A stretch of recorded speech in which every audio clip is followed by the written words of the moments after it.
Good morning, ladies, and happy Friday. Rise on up. It is the start of a brand new day and an ending to another week of April. School is about a month away from being done for the semesters for the 2025 to 2026 school season here in Florida, and not gonna lie, coming live from the Colorado lab, but kind of looking forward to it.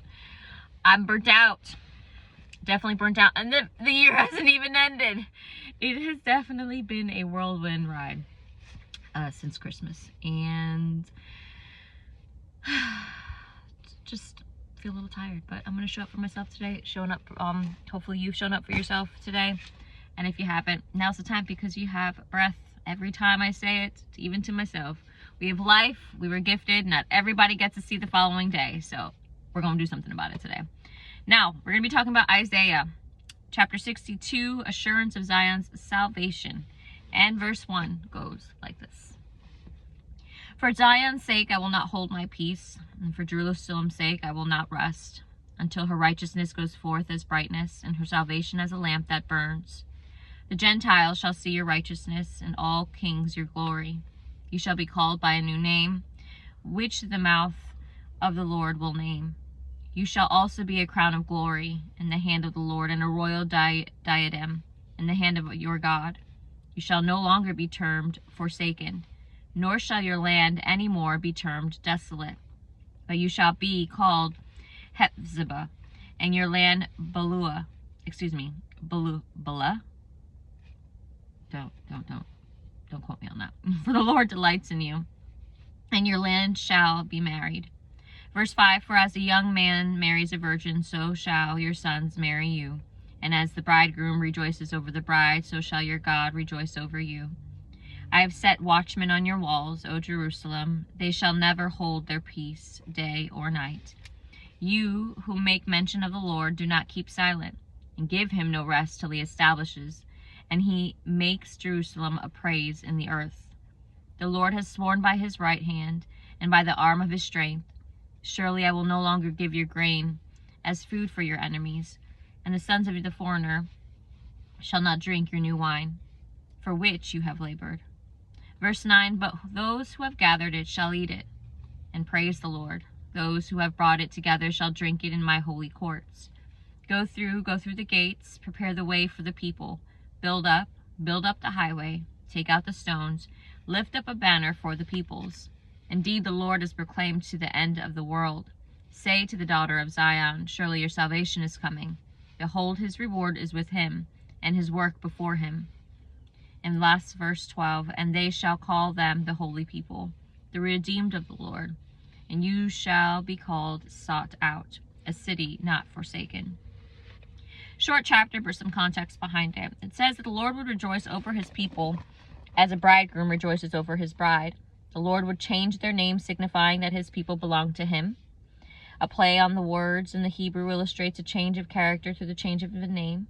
They would no longer be called forsaken, in Hebrew, Azubah, the name of Jehoshaphat's mother, or their land desolate, Hebrew name Shemama, but they would be called Hephzibah, which in Hebrew literature is my delight is in her, which was the name also of Manasseh's mother. And their land, Beulah, it's B-E-U-L-A-H. Hopefully it's correct. In Hebrew literature, it means married. Now, the negative is rejected for the positive, though it is not possible to be married to a land. Marriage is a strong figure to portray loyalty between the people and the land. Imagery of the husband and wife relationship between the Lord and his people, who also appears in the book of Hosea. See also Revelation chapter 21, verse 2 and 9. Where the Lord's people are pictured as his bride, and the Lord had established watchmen to protect his people. The people were encouraged to prepare a highway for the Lord, who would bring salvation to his people. Now, the analogy of love between a young man and a virgin illustrates the relationship between the Lord and Israel. Baal can be translated marry or taken possession of. Sons do not marry mothers. However, the secondary meaning possess does fit the context, with the understanding that the young man would marry in the sense of possessing the virgin.